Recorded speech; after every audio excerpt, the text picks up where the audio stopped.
കണക്കാക്കാനാകില്ല. ആൾക്കൂട്ടങ്ങളെ വിശ്വസിച്ച് അല്ലെങ്കിൽ ആൾക്കൂട്ടങ്ങളെ വിലയിരുത്തിക്കൊണ്ട് ഒരു തെരഞ്ഞെടുപ്പ് നമുക്ക് പ്രെഡിക്റ്റ് ചെയ്യാൻ പറ്റില്ല. അതുകൊണ്ട് കേരളത്തിലെ നിയമസഭാ തെരഞ്ഞെടുപ്പ് നടക്കുമ്പോൾ ആളുകളുടെ മനസ്സിൽ എന്താണ്, വോട്ടർമാരുടെ മനസ്സിൽ എന്താണ് ഉള്ളത് എന്ന് നമുക്ക് പറയാനേ പറ്റില്ല.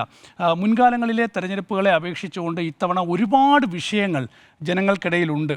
അപ്പോൾ LDF ആണെങ്കിൽ LDFിൻ്റെ വികസന നേട്ടങ്ങളാണ് ഉയർത്തി കാണിക്കുന്നത്. അതോടൊപ്പം തന്നെ LDFും CPM ഒക്കെ തന്നെ നേരിടുന്ന ഏറ്റവും വലിയ വെല്ലുവിളി എന്ന് പറയുന്നത് പാർട്ടിക്കുള്ളിൽ നിന്ന് തന്നെ ചില എതിർ ശബ്ദങ്ങൾ, ചോദ്യങ്ങൾ ഉയരുന്നൊരു സാഹചര്യം ഈ തെരഞ്ഞെടുപ്പിലുണ്ട് എന്നാണ്. ഏറ്റവും പ്രധാനപ്പെട്ട കാര്യം, കണ്ണൂരിലെ പാർട്ടി കോട്ടകളിൽ നിന്ന് ചോദ്യങ്ങൾ ഉയർന്നു വന്നു എന്നത് നിസ്സാരമായി കാണാനാകില്ല.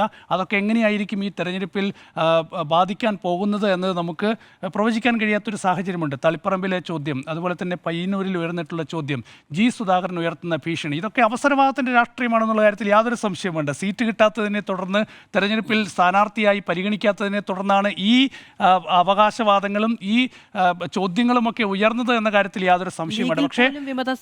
പക്ഷേ ഈ ചോദ്യങ്ങൾ ഉയർന്നു എന്നത് നിസ്സാരമായി നമുക്ക് കണക്കാക്കാനാകില്ല. കോൺഗ്രസിനെ സംബന്ധിച്ചിടത്തോളമാണെങ്കിലും അതുപോലെ സമാനമായ വെല്ലുവിളികൾ ഈ തെരഞ്ഞെടുപ്പിലുണ്ട്.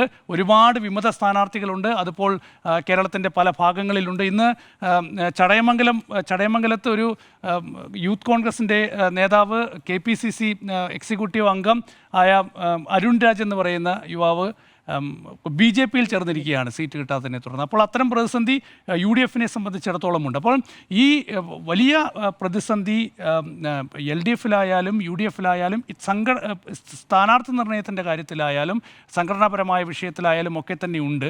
ഏതായാലും അതുകൊണ്ട് നമുക്ക് പ്രവചിക്കാൻ കഴിയാത്തൊരു രാഷ്ട്രീയ സാഹചര്യം കേരളത്തിലുണ്ട് എന്നുള്ള കാര്യത്തിൽ യാതൊരു സംശയം വേണ്ട. ഏതായാലും സർവേകളൊക്കെ തന്നെ, ഇതുവരെ പുറത്തു വന്നിട്ടുള്ള സർവേകളൊക്കെ തന്നെ പ്രവചിക്കുന്നത് LDFിന് ചെറിയ മേൽക്കൈ ഉണ്ട് എന്ന് പറയുന്ന സർവേകളുണ്ട്, UDFിന് ചെറിയ മേൽക്കൈയുണ്ട് എന്ന് പറയുന്ന സർവേകൾ കേരളത്തിൽ വന്നിട്ടുണ്ട്. അതുകൊണ്ട് തന്നെ ആർക്കനുകൂലമാണ് ജനവിധി എന്ന് നമുക്ക് കാത്തിരുന്ന് കാണാം.